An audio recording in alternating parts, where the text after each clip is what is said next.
पहले तो मैं एडवोकेट इम्तियाज साहब का शुक्रगुजार हूँ कि उन्होंने एक अच्छी मजलिस, एक अच्छा प्रोग्राम जो है तो यहाँ पर गंगाखेड़ के अंदर ऑर्गेनाइज किया। मैं लगातार कई महीने से और कई साल से जो है तो इम्तियाज साहब के साथ काम करता हूँ। मैंने ये देखा है कि वकील साहब लगातार कोशिशें करते हैं कि आवाम के बीच में वो रहे और आवाम के बीच में काम करते रहे। इसी तरीके से मुदस्सिर साहब का भी काम बड़ा अच्छा है, उनको भी मैं मुबारकबाद देता हूँ। गंगाखेड़ के नौजवानों, क्या आपको याद है आने वाली 23 ये जो पिछली 23 अगस्त गई है, 23 सितंबर गई है, तो ये 23 सितंबर को हम लोग औरंगाबाद से निकलकर मुंबई तक एक काफिला लेकर हम लोग मुंबई गए थे।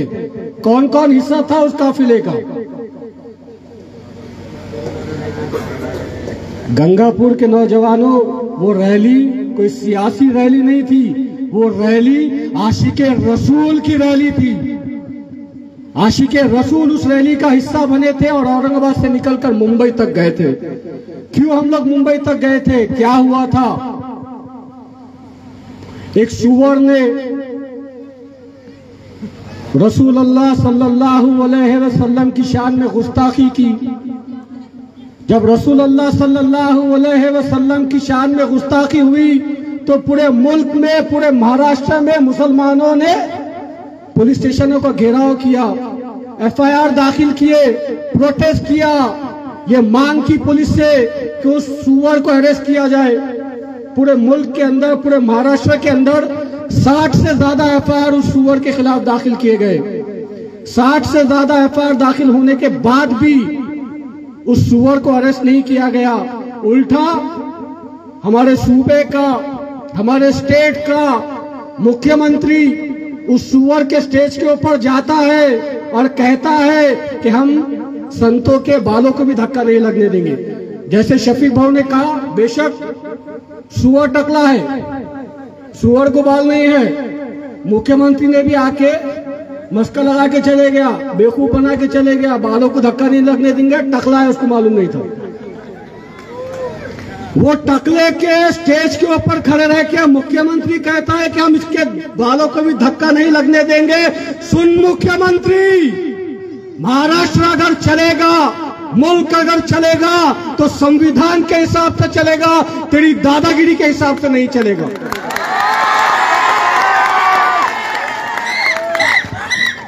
यही पैगाम देने के लिए हम लोग मुंबई गए थे, यही पैगाम देने के लिए मुंबई गए थे। हाई कोर्ट के अंदर एक रिट पिटीशन दाखिल की गई।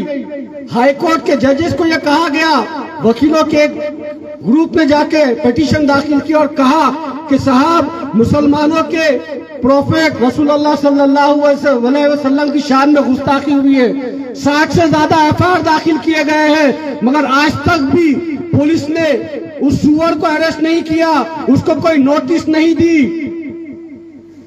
हाईकोर्ट ने अपने जजमेंट के अंदर कहा, क्या कहा? साइबर सेल की मदद ली जाए और साइबर सेल की मदद से उस सुअर के स्टेटमेंट को सोशल मीडिया से हटा दिया जाए। वकीलों ने कोर्ट को फिर से कहा कि जज साहब, मुसलमानों ने 60 से ज्यादा एफआईआर दाखिल किए, प्रोटेस्ट कर रहे हैं, भूख हड़ताल कर रहे हैं। मुसलमानों की, मुसलमान हर चीज बर्दाश्त करता, उसकी जान के ऊपर आफत बर्दाश्त, उसके माल के ऊपर आफत बर्दाश्त, उसकी आल के ऊपर आफत बर्दाश्त।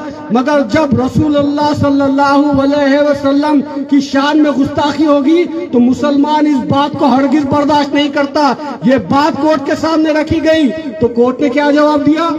आप हमको प्रेशराइज करने की कोशिश मत करिए, आप हम पर दबाव डालने की कोशिश मत करिए। हमारा जजमेंट ये है, हमारा ऑर्डर ये है कि उस वीडियो को सोशल मीडिया से डिलीट कर दिया जाए।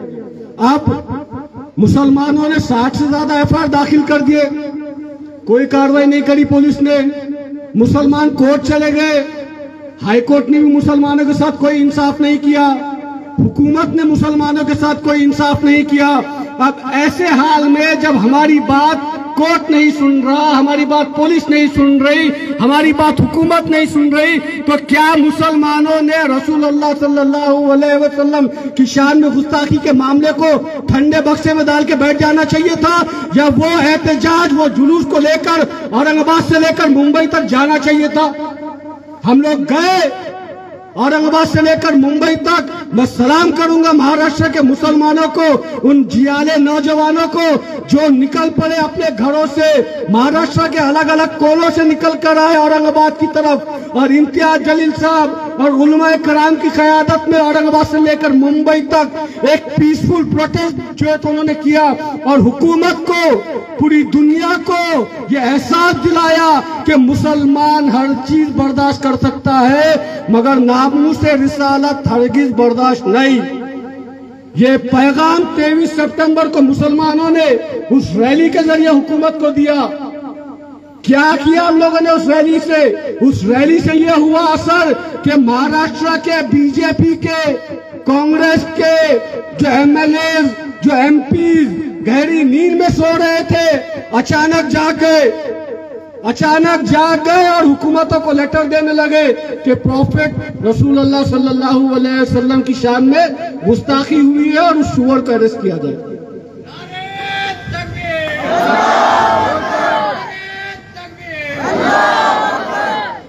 ये नाम है सेक्युलर पार्टीज। इनको पता है कि इनका वोट बैंक कौन है। इनका वोट बैंक मुसलमान है। इनको मालूम है कि 4 साल 11 महीने मुसलमानों को लात मारो, 1 महीने हम उनकी टोपी पहन लेंगे, उनको घर चले जाएंगे तो ये हमको वोट कर देंगे। नहीं, मुसलमानों को इस बार हुकूमत को, कांग्रेस को, एनसीपी को यह दिखाना होगा कि मुसलमान हर चीज बर्दाश्त कर सकता है मगर नामूस रिसालत हरगिज बर्दाश्त नहीं। तमाम सेक्युलर पार्टीज के नेता मुंह में लड्डू लेके बैठ गए। किसी ने उफ नहीं करा मगर जब इम्तियाज जलील साहब रैली लेके जाने की बात कर रहे तो क्या कहा? यही नाम नहीं सेक्युलर पार्टीज के लोगों ने दंगा हो जाएगा, गड़बड़ हो जाएंगी, इम्तियाज भाई को तो घर से इसलिए निकलने देते, इम्तियाज भाई को तो रात में उठा लेते। अरे दीवानो, वो तुम्हारा बाप है इम्तियाज जलील।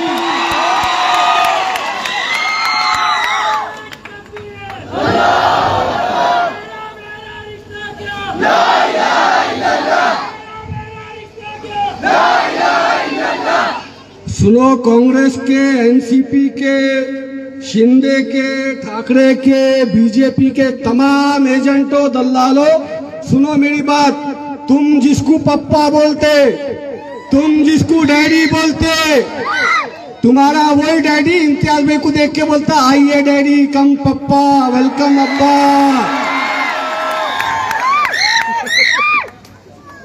भाइयों, सबकी अपनी अपनी पॉलिटिकल जमात है। यादवों की अपनी जमात है, आदिवासियों की अपनी जमात है, हमारे एससी समाज के भाइयों की अपनी जमात है, मराठाओं की अपनी जमात है। मगर जब मुसलमान अपनी जमात बनाने जाता, जब मुसलमान ये कहता कि नहीं, मैं चटाया नहीं उठाऊंगा, अब मैं भी जो है तो समीर को लीडर बनाऊंगा, मैं फिरोज लाला को लीडर बनाऊंगा, मैं शफीक भाऊ को लीडर बनाऊंगा, तो तब इनके पेट दुखते और क्या बोलते? बी टीम है। अरे बी टीम हमको कहने वालों, बताओ महाराष्ट्र के अंदर 48 एमपी के सीट से कितने मुसलमानों को तुम लोगों ने पार्लियामेंट में भेजा? जवाब दो इस बात का। 48 एमपी है महाराष्ट्र के अंदर, एक मुसलमान एमपी नहीं है आज की डेट में, एक मुसलमान। ये सेक्युलर पार्टी जो कहते थे हमको बी टीम, देखो आज कौन बी टीम है। इम्तियाज जलील साहब जो महाराष्ट्र की शान थी, अरे मेरी शान नहीं थी, मुसलमानों की शान थी। उस शान को तोड़ने का काम अगर किसी ने किया तो वो यही नाम नहीं पॉलिटिकल पार्टीज ने, चाहे एनसीपी हो, चाहे कांग्रेस हो, चाहे बीजेपी हो, चाहे शिंदे गठ हो, चाहे उद्धव गठ हो, ये तमाम मिलकर, फिर कह रहा हूं, ये तमाम लोगों ने मिलकर इम्तियाज जलील साहब को हराने का काम किया। मैं जिला अध्यक्ष था औरंगाबाद का, एक एक तांडे के अंदर, एक एक गांव के अंदर, एक एक सर्कल के अंदर मेहनत करे हम लोगों ने। तमाम एक जगह हो गए और अकेले रह गए बी टीम। अकेले होने के बावजूद भी मेरे कायद ने 4 लाख वोट लिया, 4 लाख।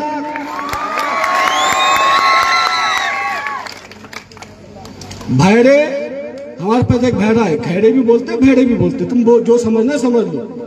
खैरे बोलो या भैड़े बोलो। भैड़े ने कितने लिया? शिंदे।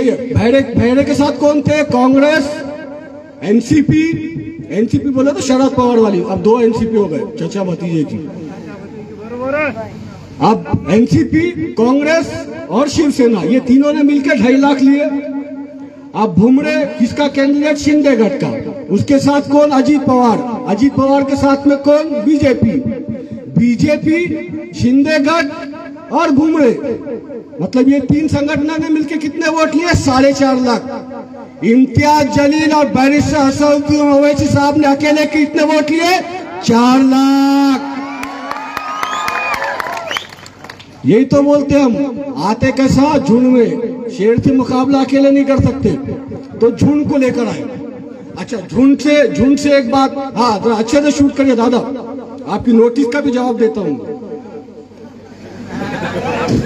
सुनिए, रिकॉर्ड कर रहे पुलिस वाले साहब, आपके करो, रिकॉर्ड करो, अच्छी बात है। अब आपको जो मसाला हो ना वो देता हूँ मैं। झुंड की बात आई तो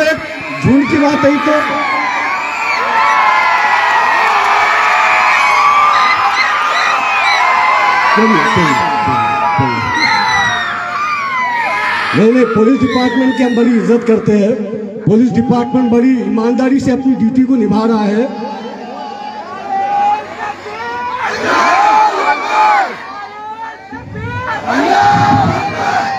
पुलिस डिपार्टमेंट महाराष्ट्र के अंदर आज तो सैल्यूट के काबिल है। एक हाथ से नहीं, 2 हाथ से सैल्यूट मारो पुलिस वालों को, जिस तरीके की ड्यूटी कर रहे। नीतीश राणे को खुला छोड़े हुए, रामगिरी सुअर को खुला छोड़े हुए, दोनों हाथों से मारना पड़ता सैल्यूट इनको।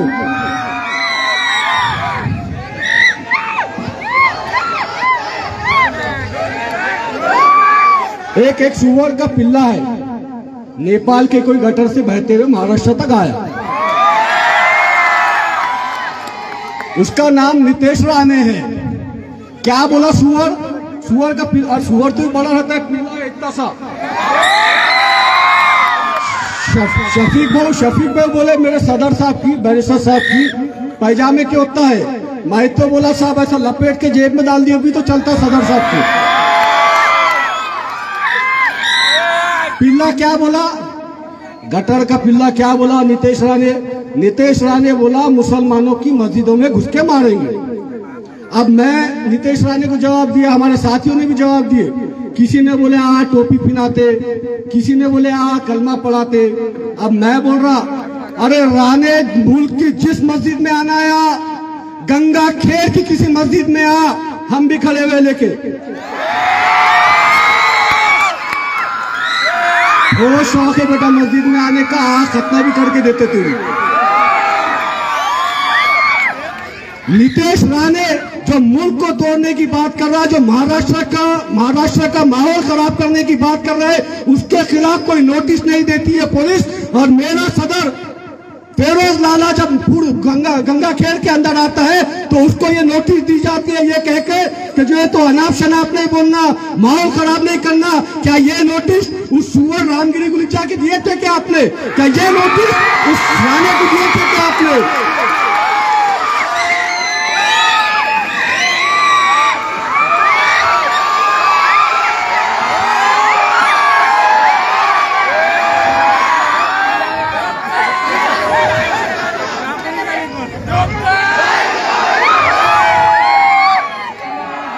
सुनो नौजवानों, मेरी एक बात को सुनो नौजवानों, मेरी बात को सुनो।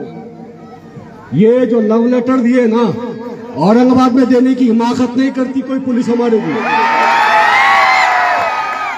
क्यों नहीं करती? क्योंकि वहां का मुसलमान इत्तेहाद से है, वहां का मुसलमान इत्तेफाक से है, और वहां का मुसलमान एक दूसरे मुसलमान भाई के लिए शाना बशाना सीना तान कर खड़ा रहता है। इसीलिए औरंगाबाद के अंदर 2014 में इम्तियाज भाई एमएलए बने। ये औरंगाबाद के नौजवानों के इत्तेहाद का मुजाहरा था।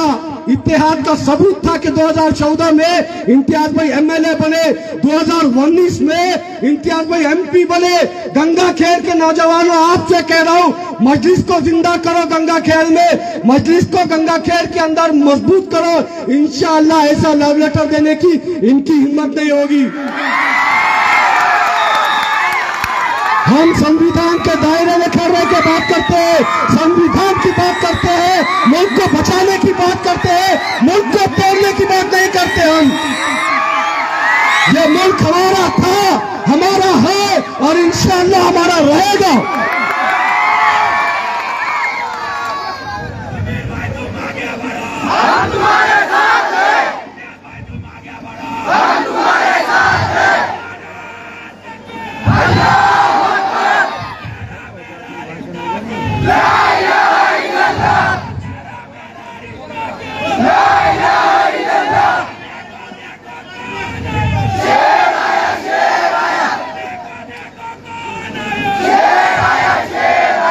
देखिए, हम लोग औरंगाबाद में कैसे काम करते हैं, हमारी नीयतें क्या होती है, हमारी in the sense Imtiaz Jaleel साहब की, मेरी, हमारी पूरी टीम की हमारी नीयत क्या होती है, किस नीयत पे हम लोग काम करते हैं, वो उस नीयत को आपके सामने रख दूंगा एक शेर के अंदर। और जाने से पहले गंगा खेर के तमाम दोस्तों, बुजुर्गों, नौजवानों, आपसे मेरी अदबन गुजारिश है, अपनी जमात का साथ दीजिएगा, उस जमात के लिए खड़े रहिएगा जो इंशाअल्लाह आने वाले वक्त के अंदर जब भी आपको जरूरत पड़ेगी आपके लिए खड़े रहेंगे। चाहे इम्तियाज साहब हो, चाहे हमारे मुदस्सिर अंसारी साहब हो, ये पूरी टीम मिलकर जो है तो आपका साथ देगी।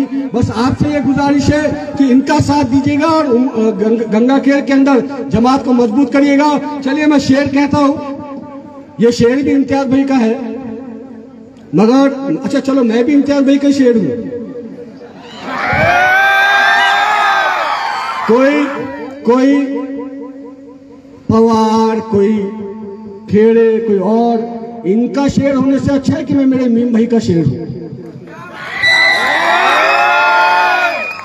कदम कदम पे उजाले उतर के आएंगे, कदम कदम पे उजाले उतर के आएंगे, तेरे नसीब में तारे उतर के आएंगे, सहारा बन के निकल घर से बेसहारों का, तेरी मदद को फरिश्ते भी निकल कर आएंगे।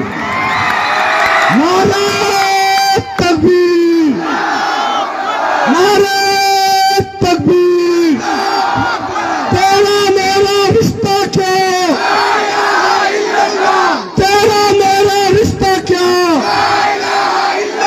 वाक़िदा अल्हम्दुलिल्लाह रब्बिल आलमीन। अभी